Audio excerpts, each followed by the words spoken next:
ಆತ್ಮೀಯ ಸ್ನೇಹಿತರೆ ನಮಸ್ಕಾರ ಗೆಳೆಯರೆ, ರಾಜ್ಯದಲ್ಲಿ ಈಗ ಉಪಚುನಾವಣೆಯ ಕಾವು ಜೋರಾಗುತ್ತಾ ಇದೆ. ದಾವಣಗೆರೆ ಮತ್ತು ಬಾಗಲಕೋಟೆಯಲ್ಲಿ ಉಪಚುನಾವಣೆಯ ಕಾವು ಏರ್ತಾ ಇದ್ದ ಹಾಗೆ ಇತ್ತ ಕರ್ನಾಟಕ ಬಿಜೆಪಿಯಲ್ಲಿಯೂ ಕೂಡ ಮಹತ್ವದ ಬೆಳವಣಿಗೆ ಆಗಿದೆ. ಅದು ಕೂಡ ಬೈ ಎಲೆಕ್ಷನ್ ಟೈಮ್ನಲ್ಲಿ ಇಂತಹ ಬೆಳವಣಿಗೆ ಆಗಿರೋದು ಈಗ ರಾಜ್ಯದ ಜನರ ಗಮನ ಸೆಳೀತಾ ಇದೆ. ಏನಪ್ಪ ಆ ಬೆಳವಣಿಗೆ ಅಂದರೆ, ಯತ್ನಾಳ್ ಅವರನ್ನು ಮತ್ತೆ ಬಿಜೆಪಿಗೆ ವಾಪಸ್ ಕರೆಸಿಕೊಳ್ಳುವಂತಹ ಎಲ್ಲ ಪ್ರಯತ್ನವೂ ಯಶಸ್ವಿಯಾಗಿದೆ. ಯತ್ನಾಳ್ ಅವರು ಬಿಜೆಪಿಗೆ ವಾಪಸ್ ಬರುವಂತಹ ಮುಹೂರ್ತವೂ ಕೂಡ ಫಿಕ್ಸ್ ಆಗಿದೆ. ಅದಕ್ಕೆ ವಿಜಯೇಂದ್ರ ಅವರು ಕೂಡ ಒಪ್ಪಿದ್ದಾರೆ ಮತ್ತು BS ಯಡಿಯೂರಪ್ಪನವರ ಗ್ರೀನ್ ಸಿಗ್ನಲ್ ಕೂಡ ಸಿಕ್ಕಿದೆ. ಹಾಗಾದರೆ ಗೆಳೆಯರೆ, ವಿಜಯೇಂದ್ರ ಮತ್ತು ಯಡಿಯೂರಪ್ಪನವರ ಹಸ್ತಕ್ಷೇಪವಿದ್ದರೆ ನಾನು ಬಿಜೆಪಿಗೆ ಕಾಲಿಡಲ್ಲ ಅಂದಿದ್ದಂತಹ ಯತ್ನಾಳ್ ಅವರು ಬಿಜೆಪಿಗೆ ವಾಪಸ್ ಬರೋದಾದರೂ ಹೇಗೆ? ಯತ್ನಾಳ್ ಅವರಿಗೆ ವಿಶೇಷವಾದಂತಹ ಸ್ಥಾನಮಾನವನ್ನು ಕೊಡ್ತಾರಾ ಅಥವಾ ವಿಜಯೇಂದ್ರ ಅವರನ್ನೇ ರಾಜ್ಯಾಧ್ಯಕ್ಷ ಸ್ಥಾನದಿಂದ ಕೆಳಗಡೆ ಇಳಿಸುತ್ತಾ ಹೈಕಮಾಂಡ್? ರಾಜ್ಯ ಬಿಜೆಪಿಯಲ್ಲಿ ಆಗ್ತಾ ಇರುವಂತಹ ಈ ಬೆಳವಣಿಗೆಯ ಬಗ್ಗೆ ಒಂದಷ್ಟು ಮಾಹಿತಿಯನ್ನು ಈ ವಿಡಿಯೋದಲ್ಲಿ ಕೊಡ್ತಾ ಹೋಗ್ತೀನಿ. ಗೆಳೆಯರೆ, ರಾಜ್ಯ ಬಿಜೆಪಿಯಲ್ಲಿ ಇಷ್ಟು ದಿನ ಯಾವುದೇ ರೀತಿಯಾಗಿರುವಂತಹ ಬೆಳವಣಿಗೆ ಆಗಿರಲಿಲ್ಲ. ಈಗ ಮಹತ್ವದ ಬೆಳವಣಿಗೆ ಆಗಿದೆ. ಏನು ಆ ಬೆಳವಣಿಗೆ ಅಂದರೆ, ವಿಜಯೇಂದ್ರ ಅವರೇ ಸ್ವತಃ ಯತ್ನಾಳ್ ಅವರನ್ನು ಹೊಗಳುವ ಮೂಲಕ ಒಂದು ರೀತಿಯಾಗಿರುವಂತಹ ಅಚ್ಚರಿಯನ್ನು ಮೂಡಿಸಿದ್ದಾರೆ. ಇದೆಲ್ಲವನ್ನ ನೋಡ್ತಾ ಇದ್ರೆ ಬಿಜೆಪಿಗೆ ಯತ್ನಾಳ್ ಅವರು ಅತಿ ಶೀಘ್ರದಲ್ಲೇ ವಾಪಸ್ ಆಗಲಿದ್ದಾರೆ ಅನ್ನುವಂತಹ ಸೂಚನೆ ಮತ್ತು ಅವರು ವಾಪಸ್ ಆಗಿಯೇ ಆಗ್ತಾರೆ ಅನ್ನುವಂತಹ ಸುಳಿವನ್ನು ಕೊಡ್ತಾ ಇದೆ.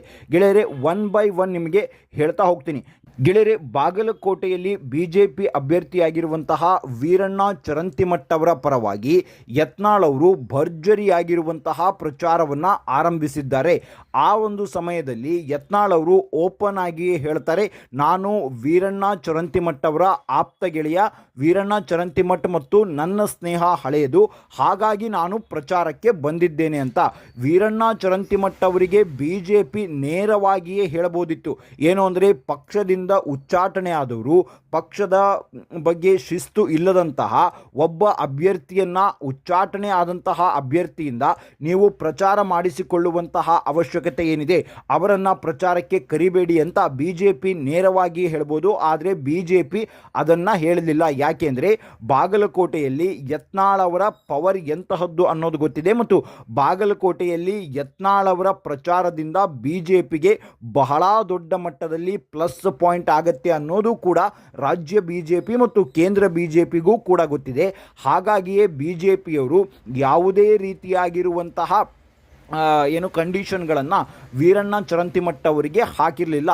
ಅಲ್ಲಿಯೂ ಬಂದು ಯತ್ನಾಳ್ ಅವರೇನು ಬಿಜೆಪಿಯ ಪರವಾಗಿ ನಾನು ಪ್ರಚಾರಕ್ಕೆ ಬಂದಿದ್ದೇನೆ ಅಂತ ಹೇಳಿದ್ರು. ಯತ್ನಾಳ್ ಅವರ ಮಾತುಗಳನ್ನು ನಾವು ಕೇಳ್ಬೋದಿತ್ತು. ಯತ್ನಾಳ್ ಅವರು ಹೇಳಿರೋದು ಏನು ಅಂದರೆ, ನಾನು ಬಿಜೆಪಿಯ ಪರವಾಗಿ ಬಂದಿದ್ದೇನೆ ಮತ್ತು ಹಿಂದುತ್ವದ ಪರವಾಗಿ ಬಂದಿದ್ದೇನೆ ಮತ್ತು ನನ್ನ ಹಿಂದೂ ಕಾರ್ಯಕರ್ತರು ನಾನು ಬರೋದನ್ನು ಬಯಸ್ತಾ ಇದ್ದಾರೆ, ಹಾಗಾಗಿಯೇ ನಾನು ಇಲ್ಲಿ ಬಂದಿದ್ದೇನೆ. ನಾನು ಬಂದರೆ ವೀರಣ್ಣ ಚರಂತಿಮಠ್ ಅವರು ಗೆಲ್ತಾರೆ ಅನ್ನುವಂತಹ ವಿಶ್ವಾಸ ಇದೆ, ಹಾಗಾಗಿ ನಾನು ಬಂದಿದ್ದೇನೆ. ಆದರೆ ನಾನು ಯಡಿಯೂರಪ್ಪ ಮತ್ತು ವಿಜಯೇಂದ್ರ ಅವರಿಗೆ ಯಾವುದೇ ಕಾರಣಕ್ಕೂ ನಾನು ತಲೆಬಾಗೋದಿಲ್ಲ. ಹಾಗೇನಾದರೂ ನಾನು ತಲೆಬಾಗುವ ಹಾಗಿದ್ದರೆ ಈ ಹಿಂದೆನೇ ನಾನು ಹೋಗಿ ಅವರ ಕಾಲು ಹಿಡಿತಿದ್ದೆ, ಯಡಿಯೂರಪ್ಪನವರಿಗೆ ಅಪ್ಪಾಜಿ ಅಂತ ಕರಿತಿದ್ದೆ ಅಂತ ಮತ್ತೆ ನೇರವಾಗಿ ವಿಜಯೇಂದ್ರ ಮತ್ತು ಯಡಿಯೂರಪ್ಪನವರಿಗೆ ಡೈರೆಕ್ಟ್ ಆಗಿ ಟಾಂಗ್ ಕೊಟ್ಟಿದ್ದಾರೆ.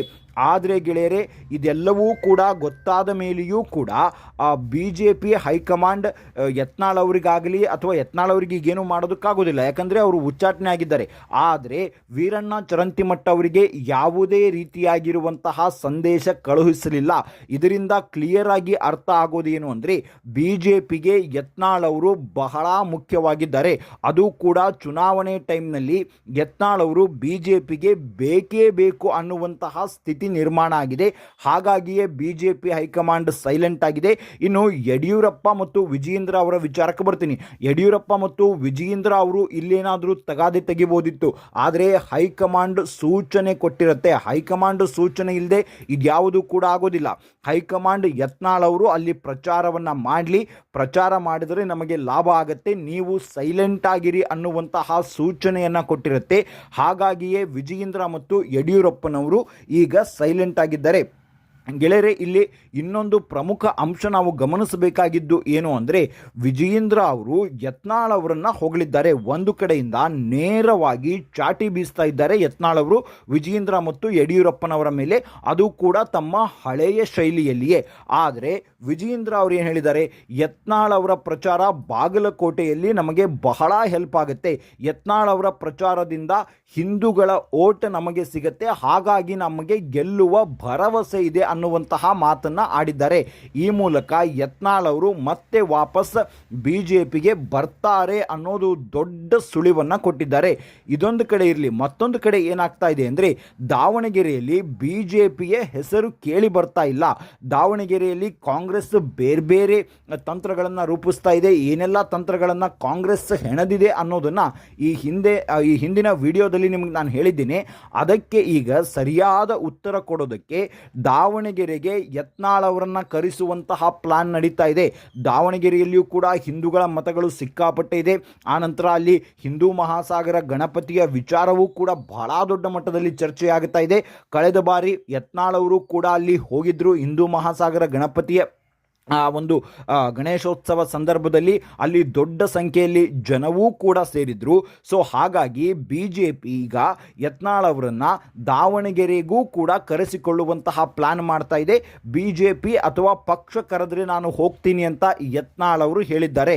ಈ ಮೂಲಕ ಯತ್ನಾಳ್ ಅವರು ಯಾವಾಗ ಉಚ್ಚಾಟನೆ ಆದಾಗ ಹೇಳಿದ್ರಲ್ಲ, ನಾನು ಪಕ್ಷಕ್ಕೆ ರೆಡ್ ಕಾರ್ಪೆಟ್ ಹಾಸಿಕೊಂಡೇ ನಾನು ವಾಪಸ್ ಬರೋದು, ಅಲ್ಲಿಯವರೆಗೂ ನಾನು ಬರೋದಿಲ್ಲ, ನಾನು ಪಕ್ಷನನ್ನು ಉಚ್ಚಾಟನೆ ಮಾಡಿರ್ಬೋದು, ಆದರೆ ನಾನು ಪಕ್ಷವನ್ನು ಬಿಟ್ಟಿಲ್ಲ ಅನ್ನುವಂತಹ ಮಾತನಾಡಿದರು.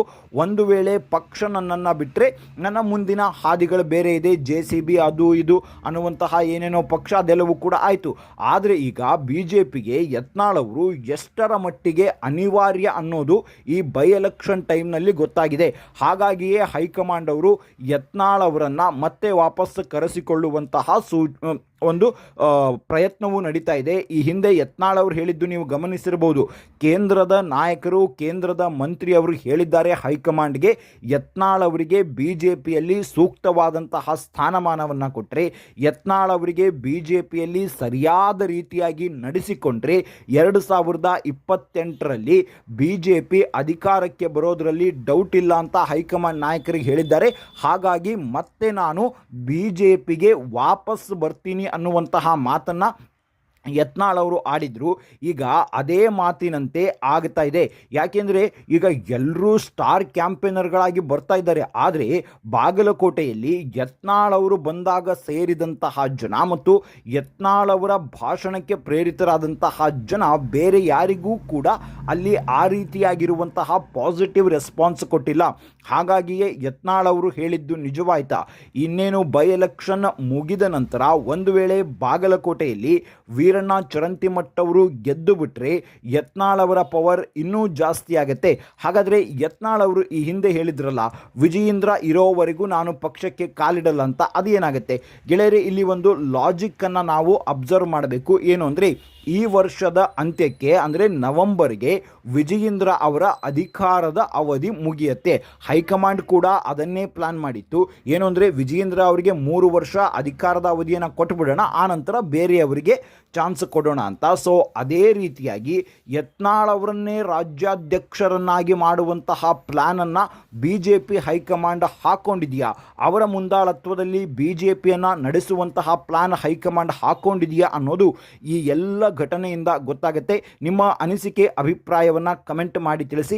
ಮುಂದಿನ ವಿಡಿಯೋದಲ್ಲಿ ಮತ್ತಷ್ಟು ಮಾಹಿತಿಯ ಜೊತೆಗೆ ಬರ್ತೀನಿ. ಅಲ್ಲಿವರೆಗೂ ಜೈ ಹಿಂದ್, ಜೈ ಕರ್ನಾಟಕ.